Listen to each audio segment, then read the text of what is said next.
Good morning. Still morning, right? Good morning.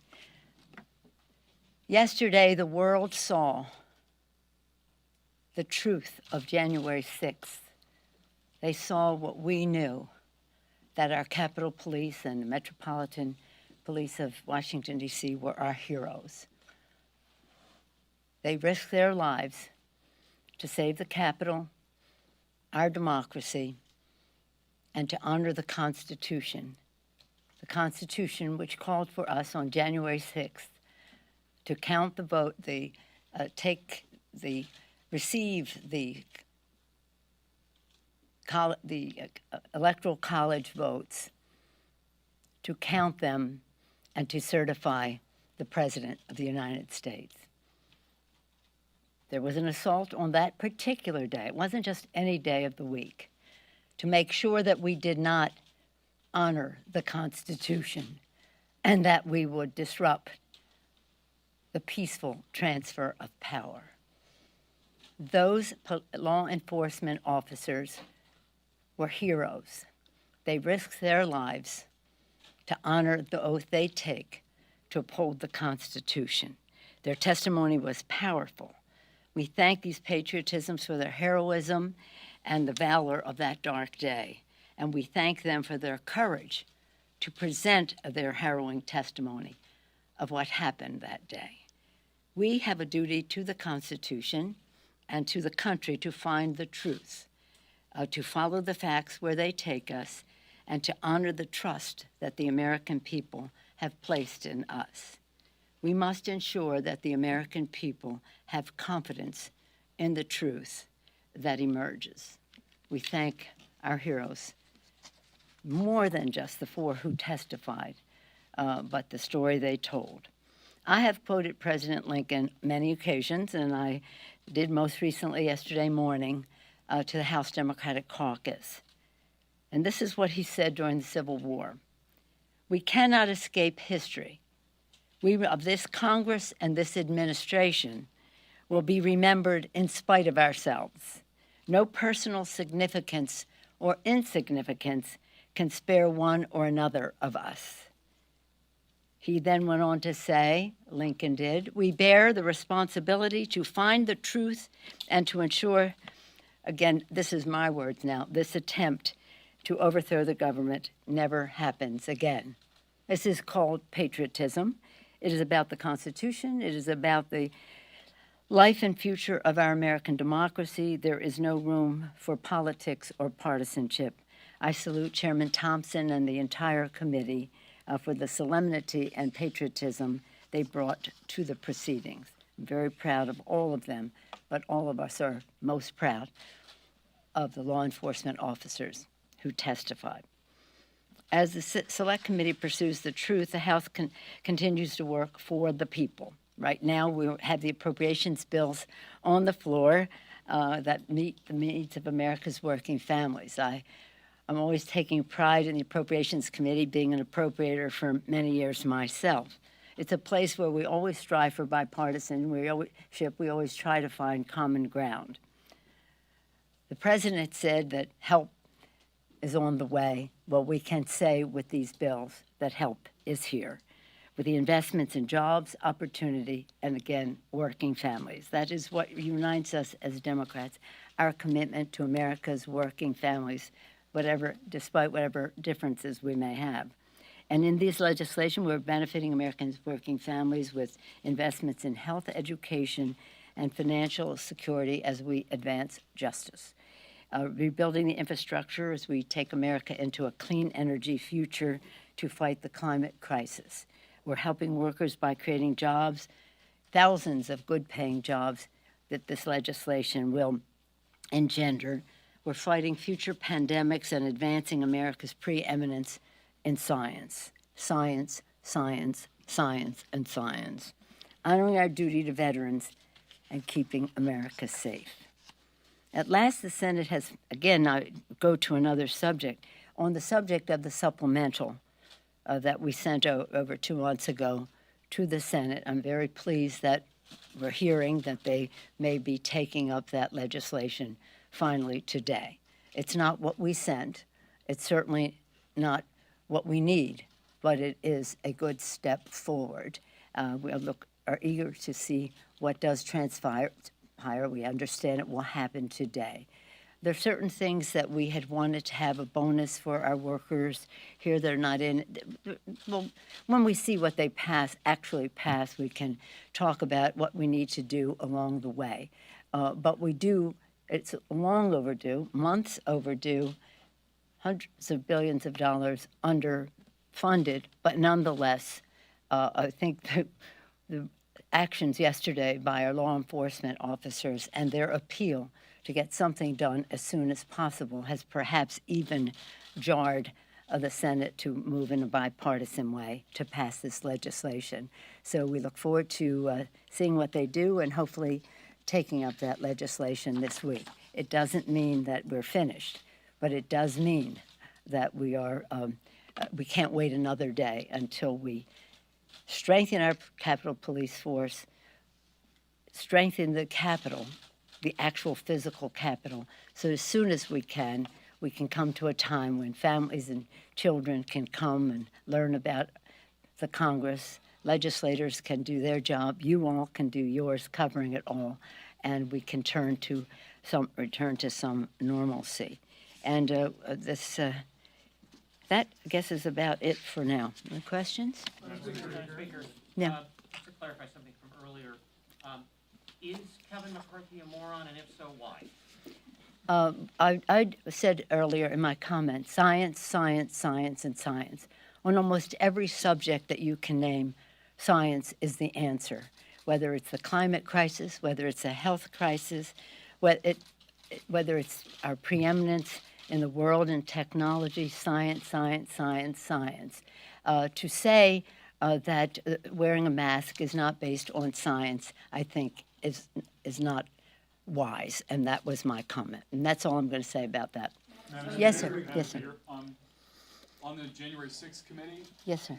what steps would you like to see them take next, and how soon should they take them? You're about to go on a 7-week recess. Well, the committee is its own functioning self. I made the appointments. We understood what our purpose was. We passed the legislation to establish it, but they will make their determination in terms of time, place, and circumstances, as we heard from the officers yesterday. That's how you make a judgment, and so they will make those decisions. I'm not involved in those decisions at all. You did take some political backlash for the idea of how long this might go, the idea that it would bleed into next year. Would you like to see them move expeditiously? Well, what you may call political backlash is welcome to my world. That's every day on every subject. I barely notice. But no, I mean, they will take the time that they need. I've said that because we were very late in getting to this, because we were striving for the bipartisan commission, which we thought was very possible. It was something that we yielded on every score in terms of makeup, who's on it, process, who can subpoena, and timing. And they wanted it we wanted it by the end of March, they wanted end of December, fine. And that was even a source of questioning with the Senate. They wanted clarity about when that would be. So, but now a few months have gone by since all of this discussion happened. They will take the time they need, follow the facts where they take them, and do so in a way that is worthy of our Constitution as we protect and defend it. So it's not about wanting to make it last long. No, it will take as long as they decide in terms of the need of time to follow the facts. But I'm not in that. They made the decision, and I salute them. And they went right out. Perhaps you were there when they went out and said, we're going to have our first hearing, and we're going to focus on the law enforcement officers. That was their decision, and it was a very wise one. Yes, ma'am. Yes, Senate Minority Leader Mitch McConnell is doing a number of radio ads in the coming days in Kentucky to promote getting vaccinated in his state. What do you make of this effort, and has he done enough to call out specifically some on the right who are spreading vaccine misinformation? Well, I'm glad that he's doing those ads, long overdue. This was so self-evident and so obvious. They must have been getting, I don't know, maybe they were getting, to use your term, political backlash for not doing it, as they now sadly see people suffering, and in some cases with long-term COVID. So certainly the Republican Party has been delinquent in embracing the science that people need to be vaccinated.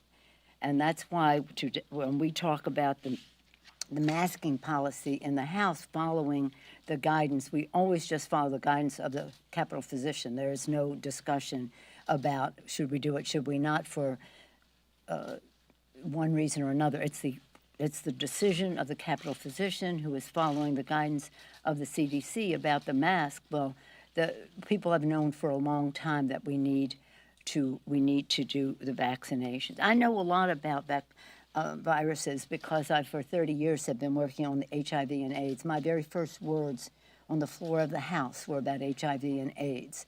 And what I can tell you is, if I thought 30-some years ago when I took the oath that day and spoke about AIDS, then in the next minutes after that, in a special election, it was a special swearing in. If I had thought then that we would not have a cure for AIDS 30 years some later, I would not have possibly believed that. We have quality of life, we have good therapies, we have good care, we have good prevention, but these viruses are very resourceful. They just mutate as they see fit. And in terms of what that means now, the mutations are engendered by transmittal. So the more people who are vaccinated, the less transmission, the less mutation, the less challenge for how do we deal with this new variant. So long overdue, but always welcome in terms of the leader taking out ads. I'm so happy for the people who will be getting that message, who for some reason or other may have thought that politicians know more about science than scientists. Madam Speaker, the select committee for a moment. Yes, sir. There have been a number of members of Congress who've been identified as potential witnesses. If those members are called and they refuse to testify, what message would that send? And what steps would the majority take to compel that testimony, perhaps fines or something like that? Perhaps I wasn't clear enough. This is the work of the select committee. They will make determinations as to where the facts will take them. They have said everything is on the table. I've seen in their public statements. That's how I know that. I saw it in their public statements. So I would not be a party to any of those decisions, so I could not tell you what they might decide should members not participate. Isn't this a matter of the full House, though, that members being called before a proceeding to testify, that they should observe those obligations? Well, the question is about the power of subpoena, and they do have the power of subpoena. But let's just see where they go, rather than speculate on a place they may or may not go. I don't know. And then we'll go from there. But thank you. Yes, There's been a lot of back and forth between the administration and Democrats here on Capitol Hill about student loans and canceling student loan debt. Each has said, well, the president can do this by executive order. The president said, oh, let's do it by legislation. Can you explain why the administration and Democrats in Congress pushing for this are fighting this out this way? Why, I mean, it would seem there's not the votes to pass the bill. Is that in fact the case? Is that why Congress is? No. Well, thank you for your question. It's so refreshing to get a question on substance and process, but not responding to whatever. Here's the thing. People think that the President of the United States, is this more on the subject and you ever want to know? Well, you'll let me know. People think that the President of the United States has the power for debt forgiveness. He does not. He can postpone, he can delay, but he does not have that power. That has to be an act of Congress. And I don't even like to call it forgiveness because that implies a transgression. It's not to be forgiven. Just freeing people from those obligations. So the question of who gets forgiven, to use the term of art that is out there, is a debate. Do we use whatever money there is for the broadest base of support of those with more people with even less debt or fewer people with more debt? That's a policy discussion. But the difference between the president can't do it. So that's not even a discussion. Not everybody realizes that, but the president can only postpone, delay, but not forgive. And that said, following up, what would be the parameter, and what would be fair to those who have incurred major debts, repaid them, or are still working to do so? Yeah. And then if, say, something were to go through, say, okay, this group had to pay and this group did Yeah, well, not. there you are. You've described it very well. I do think that what the president is putting forth in Build Back Better in terms of opportunity for all Americans, whether they go to college or not, that they may not even aspire to that, and that's fine. And that's fine, but we do want to give them vocational training or other opportunity so they can reach their fulfillment as well. So this is a broader discussion, but it is it's not one that we're going to solve right here and now. But that would be an attitude that people would have. But even take it on top of that, suppose your family was not, your child just decided they want to, at this time, not want to go to college, but you're paying taxes to forgive somebody else's obligations. You may not be happy about that. But you know what? We want all of our kids to reach their fulfillment.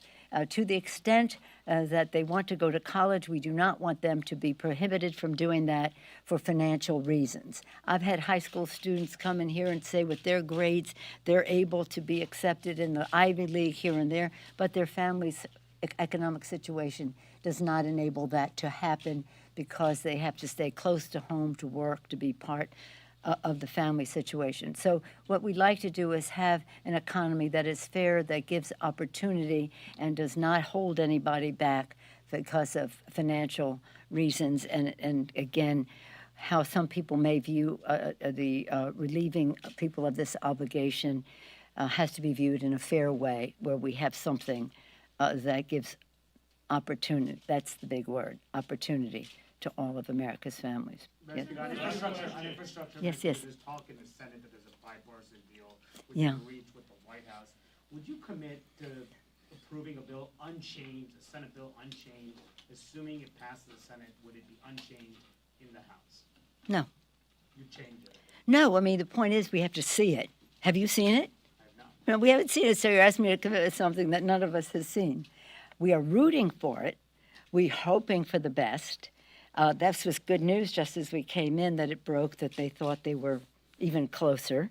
We've heard that before. But no, I mean, we very much want it to pass. Our chairman of our committee of jurisdiction is saying that we'd like to see it, and perhaps we may have to have some discussion about it. But I can't commit to passing something that I don't even know what it is yet, but I'm hoping for the best. But you still won't put that on the floor until reconciliation is passed the Senate? Yes, still. Thank you for your question. She's saying that was the last question, and when Drew says it's the last question, that's Should what I the have to do. Giants trade for Max Scherzer? What, dear? Should the Giants trade for Max Scherzer? Oh, here we go. Here we got sports. If you think I'm in a mood, I've been staying up all night watching the Olympics, the reruns, the this, the that. I just love watching it, and the drama of it all, too. But God bless our athletes we admire them for their skill and their discipline and their focus and their talent. And we admire them as athletes, but we admire them as people for having the strength to walk away from all of that. Thank you all. Thank you.